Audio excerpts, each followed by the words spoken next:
ನಮಸ್ತೆ ವೀಕ್ಷಕರೇ, ನಾನು ಈ ದಿನ ಕೇವಲ 2 ಬಾಳೆಹಣ್ಣು ಹಾಗೆ 1 ಕಪ್ ಗೋಧಿ ಹಿಟ್ಟಿನಲ್ಲಿ ತುಂಬಾ ರುಚಿಯಾದಂಥ ಸಾಫ್ಟ್ ಆದಂಥ ಸ್ವೀಟ್ ಮಾಡೋದು ಹೇಗೆ ಅಂತ ತೋರಿಸ್ಕೊಡ್ತಾ ಇದ್ದೀನಿ. ಮಕ್ಕಳಿಗಂತೂ ತುಂಬಾನೇ ಇಷ್ಟ ಆಗುತ್ತೆ, ಮತ್ತೆ ಮತ್ತೆ ಕೇಳಿ ಮಾಡಿಸ್ಕೊಳ್ತಾರೆ. ಒಂದ್ಸರಿ ಟ್ರೈ ಮಾಡಿ ನೋಡಿ, ಖಂಡಿತ ಮತ್ತೆ ಮಾಡ್ತೀರಾ. ಹಾಗೆ ನಿಮಗೆ ಈ ವಿಡಿಯೋ ಇಷ್ಟ ಆದ್ರೆ ಪ್ಲೀಸ್ ವಿಡಿಯೋನ ಲೈಕ್ ಮಾಡಿ ಮತ್ತೆ ಚಾನಲ್ಗೆ ಸಬ್ಸ್ಕ್ರೈಬ್ ಮಾಡಿ. ಈಗ ಬಾಳೆಹಣ್ಣು ಮತ್ತೆ ಗೋಧಿ ಹಿಟ್ಟಿನಲ್ಲಿ ಸ್ವೀಟ್ ಮಾಡೋದು ಹೇಗೆ ಅಂತ ನೋಡ್ಕೊಳ್ಳೋಣ ಬನ್ನಿ.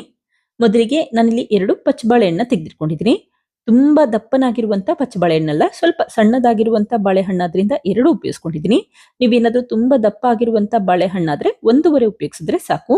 ಅಥವಾ ಪಚ್ಚ ಬಾಳೆಹಣ್ಣಿಲ್ಲ ಅಂತಂದ್ರೆ ಪುಟ್ಟ ಬಾಳೆಹಣ್ಣು ಉಪಯೋಗಿಸಬಹುದು, ಅಥವಾ ಏಲಕ್ಕಿ ಬಾಳೆಹಣ್ಣು ಕೂಡ ಉಪಯೋಗಿಸಬಹುದು. ಈಗ ನೋಡಿ, ಬಾಳೆಹಣ್ಣಿನ ಸಿಪ್ಪೆ ತೆಗೆದಿಟ್ಕೊಂಡು ಈ ರೀತಿ ದಪ್ಪನಾಗಿ ಕಟ್ ಮಾಡಿಟ್ಕೊಂಡಿದ್ದೀನಿ.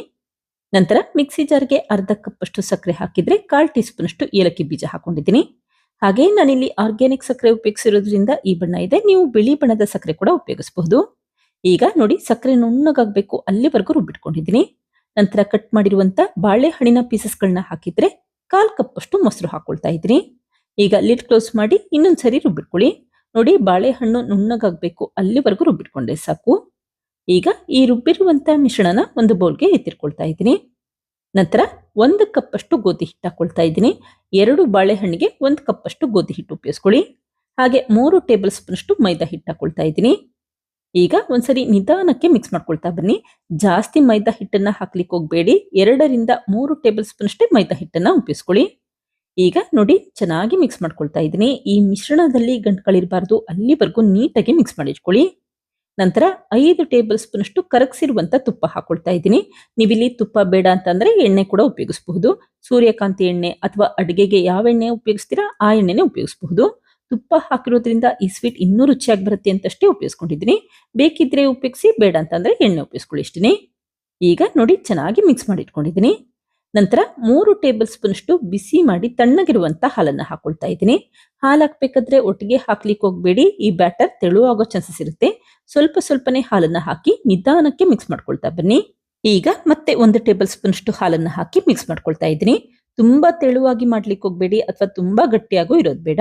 ಇಡ್ಲಿ ಹಿಟ್ಟಿರುತ್ತೆ ನೋಡಿ, ಆ ಕನ್ಸಿಸ್ಟೆನ್ಸಿಯಲ್ಲಿ ಹಿಟ್ಟನ್ನ ಮಾಡಿಟ್ಕೊಂಡ್ರೆ ಸಾಕು. ನಂತರ ಒಂದು ಜರಡಿ ಇಟ್ಟಿದ್ರೆ 1/4 ಟೀ ಸ್ಪೂನ್ ಅಷ್ಟು ಅಡುಗೆ ಸೋಡಾ ಹಾಗೆ 1 ಟೀ ಸ್ಪೂನ್ ಅಷ್ಟು ಬೇಕಿಂಗ್ ಪೌಡರ್ ಹಾಕೊಂಡಿದ್ದೀನಿ. ಈಗ ಜರಡಿ ಮಾಡ್ಕೊಳ್ಳಿ. ಜರಡಿ ಮಾಡ್ಕೊಳ್ಳೋದ್ರಿಂದ ಸೋಡಾ ಮತ್ತೆ ಬೇಕಿಂಗ್ ಪೌಡರ್ ಅಲ್ಲಿ ಸಣ್ಣ ಪುಟ್ಟ ಗಂಟುಗಳಿದ್ರೆ ಅದೆಲ್ಲ ಹೊಟ್ಟೋಗುತ್ತೆ.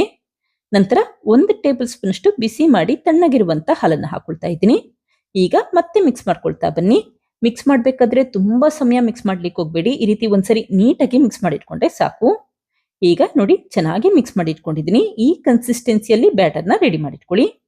ಇದೇ ಸಮಯದಲ್ಲಿ ಕುಕ್ಕರ್ ಮಧ್ಯಭಾಗಕ್ಕೆ ಈ ರೀತಿ ಕುಕ್ಕರ್ ಪ್ಲೇಟ್ ಇಟ್ಟಿದ್ರೆ ಲಿಡ್ ಕ್ಲೋಸ್ ಮಾಡಿ 10 ನಿಮಿಷ ಸಣ್ಣ ಉರಿ ಅಥವಾ ಲೋ ಫ್ಲೇಮ್ ಅಲ್ಲಿ ಇಟ್ಕೊಂಡು ಕುಕ್ಕರ್ನ ಬಿಸಿ ಮಾಡ್ಲಿಕ್ಕೆ ಇಟ್ಕೊಳ್ಳಿ.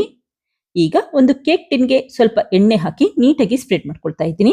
ನಾನಿಲ್ಲಿ ಬಾಳೆಹಣ್ಣಿನಲ್ಲಿ ಕೇಕ್ ಮಾಡೋದು ಹೇಗೆ ಅಂತ ತೋರಿಸ್ಕೊಡ್ತಾ ಇದ್ದೀನಿ ಅಷ್ಟೇ.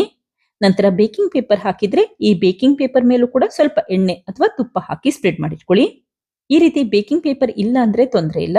ನೀವು ಟಿನ್ಗೆ ಎಣ್ಣೆ ಸ್ಪ್ರೆಡ್ ಮಾಡಿದ್ಮೇಲೆ ಸ್ವಲ್ಪ ಮೈದಾ ಹಿಟ್ಟಿನಲ್ಲಿ ಸ್ಪ್ರಿಂಕಲ್ ಮಾಡ್ಕೊಳ್ಳಿ ಅಷ್ಟೇ.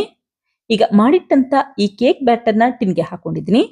ನಂತರ ಈ ರೀತಿ ಟಿನ್ನ 1-2 ಬಾರಿ ನೆಲಕ್ಕೆ ಟ್ಯಾಪ್ ಮಾಡ್ಕೊಳ್ಳಿ. ಅವಾಗ ಈ ಕೇಕ್ ಬ್ಯಾಟರ್ ಅಲ್ಲಿ ಏರ್ ಬಬಲ್ಸ್ ಇದ್ರೆ ಅದೆಲ್ಲ ಹೊಟ್ಟೋಗುತ್ತೆ. ಕೊನೆಯದಾಗಿ ಸ್ವಲ್ಪ ಕಟ್ ಮಾಡಿರುವಂತ ಬಾದಾಮಿಯಿಂದ ಡೆಕೋರೇಟ್ ಮಾಡಿಟ್ಕೊಂಡಿದ್ದೀನಿ. ಈಗ ನೋಡಿ, ಕುಕ್ಕರ್ ಕೂಡ ಚೆನ್ನಾಗಿ ಬಿಸಿಯಾಗಿದೆ. ಈ ರೀತಿ ಚೆನ್ನಾಗಿ ಬಿಸಿಯಾದ ನಂತರ ಟಿನ್ನ ಕರೆಕ್ಟ್ ಆಗಿ ಮಧ್ಯಭಾಗದಲ್ಲಿ ಇಟ್ಕೊಳ್ಳಿ. ನಂತರ ಲಿಡ್ ಕ್ಲೋಸ್ ಮಾಡಿ 40ರಿಂದ 45 ನಿಮಿಷ ಸಣ್ಣ ಉರಿ ಅಥವಾ ಲೋ ಫ್ಲೇಮ್ ಅಲ್ಲಿ ಇಟ್ಕೊಂಡು ಬೇಯಕ್ಕಿಟ್ಟಿದ್ದೀನಿ. ಈಗ 45 ನಿಮಿಷ ಆಗಿದೆ. ನಿಧಾನಕ್ಕೆ ಲಿಡ್ ಓಪನ್ ಮಾಡಿ ಇಟ್ಕೊಂಡಿದ್ದೀನಿ. ಹಾಗೆ ಒಂದು ಟೂತ್ ಪಿಕ್ ಹಾಕಿದ್ರೆ ಕೇಕ್ ಅಂಟ್ತಾ ಇಲ್ಲ ಅಂತಂದ್ರೆ ಚೆನ್ನಾಗಿ ಬೆಂದಿದೆ ಅಂತ ಅರ್ಥ. ತಕ್ಷಣನೇ ಸ್ಟವ್ ಆಫ್ ಮಾಡ್ಕೊಳ್ಳಿ. ಅಕಸ್ಮಾತ್ ಏನಾದ್ರೂ ಟೂತ್ ಪಿಕ್ಕಿಗೆ ಕೇಕ್ ಇನ್ನೂ ಅಂಟ್ಕೊಳ್ತಾ ಇದೆ ಅನ್ಸಿದ್ರೆ ಮತ್ತೆ ಲಿಡ್ ಕ್ಲೋಸ್ ಮಾಡಿ ಒಂದು 5 ನಿಮಿಷ ಬೇಯಕ್ಕಿಟ್ಕೊಳ್ಳಿ. ಈಗ ನಿಧಾನಕ್ಕೆ ಕೇಕ್ ಟಿನ್ನ ಹೊರಗಡೆ ಎತ್ತಿಟ್ಕೊಂಡಿದ್ದೀನಿ. ಹಾಗೆ ಕೇಕ್ನ ಚೆನ್ನಾಗಿ ತಣ್ಣಗಾಗ್ಲಿಕ್ಕೆ ಹಾಗೆ ಇಟ್ಬಿಡಿ. ಈಗ ಕೇಕ್ ತಣ್ಣಗಾದ ನಂತರ ಈ ರೀತಿ ಚಾಕುವಲ್ಲಿ ಎಡ್ಜಸ್ನ ಬಿಡಿಸಿಟ್ಕೊಳ್ತಾ ಇದ್ದೀನಿ. ಹಾಗೆ ಈ ಟಿನ್ನ ಒಂದು ಪ್ಲೇಟ್ ಮೇಲೆ ಉಲ್ಟಾ ಮಾಡ್ಕೊಳ್ತಾ ಇದ್ದೀನಿ. ನೋಡಿ, ಬೇಕಿಂಗ್ ಪೇಪರ್ಗೂ ಕೂಡ ಕೇಕ್ ಅಂಟ್ಕೊಂಡಿಲ್ಲ, ಅಷ್ಟು ಸುಲಭವಾಗಿ ತೆಗೆದಿಟ್ಕೊಂಡಿದ್ದೀನಿ. ನೋಡಿ, ಕೇಕ್ ಸುತ್ತ ಕೂಡ ಒಂದೊಳ್ಳೆ ಬಣ್ಣ ಬಂದಿದೆ, ಮತ್ತೆ ಕೇಕ್ ಅಂತೂ ತುಂಬಾನೇ ರುಚಿಯಾಗಿರುತ್ತೆ. ಈ ಕೇಕ್ ಅಲ್ಲಿ ಬಾಳೆಹಣ್ಣಿನ ಫ್ಲೇವರ್ ತುಂಬಾ ಚೆನ್ನಾಗಿ ಬರ್ತಾ ಇರುತ್ತೆ. ಟ್ರೈ ಮಾಡಿ ನೋಡಿ, ಖಂಡಿತ ಮತ್ತೆ ಮಾಡ್ತೀರಾ. ಈಗ ನಿಧಾನಕ್ಕೆ ಚಾಕುವಲ್ಲಿ ಕಟ್ ಮಾಡ್ಕೊಳ್ತಾ ಇದ್ದೀನಿ. ನಾನು ಮೊದಲೇ ಹೇಳ್ದಾಗೆ ಕೇಕ್ ಚೆನ್ನಾಗಿ ತಣ್ಣಗಾದ ನಂತರ ಅಷ್ಟೇ ಈ ರೀತಿ ಚಾಕುವಲ್ಲಿ ಕಟ್ ಮಾಡಿಟ್ಕೊಳ್ಳಿ. ಅವಾಗ ಕೇಕ್ ಒಳಭಾಗ ಕೂಡ ತುಂಬಾ ಚೆನ್ನಾಗಿ ಬೆಂದಿರುತ್ತೆ. ನೀವು ಬಿಸಿ ಇರಬೇಕಾದ್ರೆ ಕಟ್ ಮಾಡಿದ್ರೆ ಕೇಕ್ ಒಳಭಾಗ ಎಲ್ಲ ಬೆಂದಿರೋದಿಲ್ಲ. ಆದಷ್ಟು ತಣ್ಣಗಾದ್ಮೇಲೆ ಅಷ್ಟೇ ಕಟ್ ಮಾಡಿಟ್ಕೊಳ್ಳಿ. ಈಗ ಕೇಕ್ ಪೀಸಸ್ಗಳನ್ನ ಕಟ್ ಮಾಡಿಟ್ಕೊಂಡಿದ್ದೀನಿ. ಹಾಗೆ ನಿಮಗೆ ಬೇಕನ್ಸಿದ್ರೆ ಈ ಕೇಕ್ ಪೀಸಸ್ಗಳನ್ನ ಸ್ಟೋರ್ ಮಾಡಿ ಕೂಡ ಇಡಬಹುದು. ಫ್ರಿಜ್ಜಲ್ಲಿ ಆದ್ರೆ 1 ವಾರದ ತನಕ ಸ್ಟೋರ್ ಮಾಡ್ಕೋಬಹುದು. ಹೊರಗಡೆ ಆದ್ರೆ 3ರಿಂದ 4 ದಿನದ ತನಕ ಸ್ಟೋರ್ ಮಾಡ್ಕೋಬಹುದು. ಈಗ ಒಂದು ಕೇಕ್ ಪೀಸ್‌ನ ತೋರಿಸ್ತೀನಿ ನೋಡಿ. ಯಾವ ರೀತಿ ಸಾಫ್ಟ್ ಆಗಿ ಬಂದಿದೆ ಅಂತ ಗೊತ್ತಾಗ್ತಾ ಇದೆ. ಮಕ್ಕಳಿಗಂತೂ ತುಂಬಾನೇ ಇಷ್ಟ ಆಗುತ್ತೆ. ಟ್ರೈ ಮಾಡಿ ನೋಡಿ. ನೋಡಿ ಹತ್ತಿ ರೀತಿಯಲ್ಲಿ ಸಾಫ್ಟ್ ಆಗಿ ಬಂದಿದೆ. ಹಾಗೆ ನೋಡಿ ಕೇಕ್ ಒಳಭಾಗ ಕೂಡ ಚೆನ್ನಾಗಿ ಬೆಂದಿದೆ. ನೋಡಿದ್ರಲ್ಲ ಫ್ರೆಂಡ್ಸ್, ಎಷ್ಟು ಸುಲಭವಾಗಿ 2 ಬಾಳೆಹಣ್ಣು ಹಾಗೆ 1 ಕಪ್ ಗೋಧಿ ಹಿಟ್ಟಿನಲ್ಲಿ ಮಕ್ಕಳಿಗೆ ಇಷ್ಟ ಆಗುವಂತ ಬನಾನಾ ಕೇಕ್ ಯಾವ ರೀತಿ ಮಾಡಿದೆ ಅಂತ ಗೊತ್ತಾಯ್ತಲ್ವಾ? ನೀವು ಕೂಡ ಟ್ರೈ ಮಾಡಿ ನೋಡಿ. ಖಂಡಿತ ಮತ್ತೆ ಮಾಡೋದಂತೂ ಗ್ಯಾರಂಟಿ. Thank you. ಲೈಕ್ ಮಾಡಿ ಮತ್ತೆ ಸಬ್ಸ್ಕ್ರೈಬ್ ಮಾಡಿ.